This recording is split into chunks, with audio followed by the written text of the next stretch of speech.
Hi hello नमस्कार। आज आम बनैबा मटर आलूर सब्जी। देखंतु मु केमती बनाऊची चलन देखिबा। सेथिपाई मु ग्रीन मटर नेइची आउ 3टी आलू एमती काटी नै जायछि क्यूब साइज रो।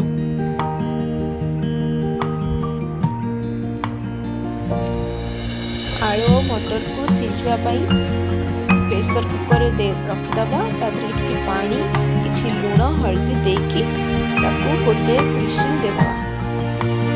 तापर किछि प्याज काटिक नेछि, किछि टमाटर नेछि, किछि जीरा नेछि, किछि अदा रसुण पेस्ट नेछि, किछि नाली लंका नेछि।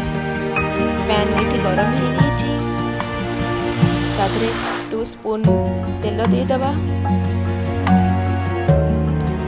तादरे किछि चीनी पकेबा जेमती कि ता कलर टिके भल आसीबो। तापरे किछि नाली लंका गुंड पकेले आ किछि समय चलेले। तापरे जो पेस्ट हमें बाटिक थिले सेटा को तादरे ऐड कर देले। देखंतु एटा 5 मिनिट सिम रे टिके चलेबे। तादरे टिके लूण पके दवा जेमती कि सेटा जल्दी हे जिवो।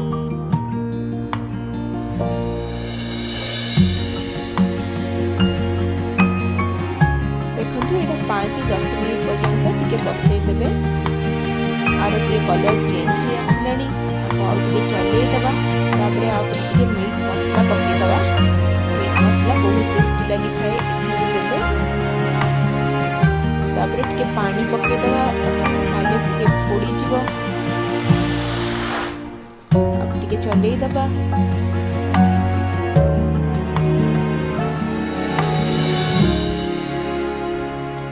तापरे जो आलू मटर रखी थिले सेटा को एथरे दे दबा।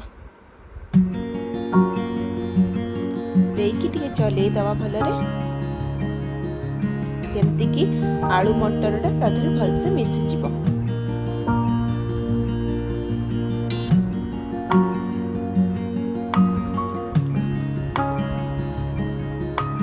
ताकू किछि समय बसई दबा।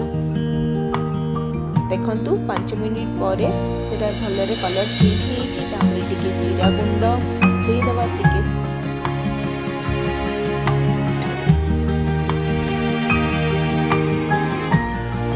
लंका गुंड दे दबा। आपण हिसाब रे देबे। तापरे टिके पानी दे देबे। और मते आलू तो टिके झोल दरकार थिला आपण हिसाब रे दे परिबे केते आपण को पानी दरकार।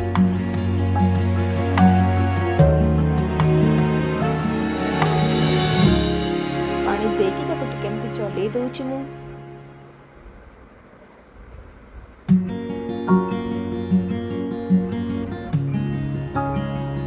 हे सला पर टिके कस्तूरी मेथी दे दबा बासना पई।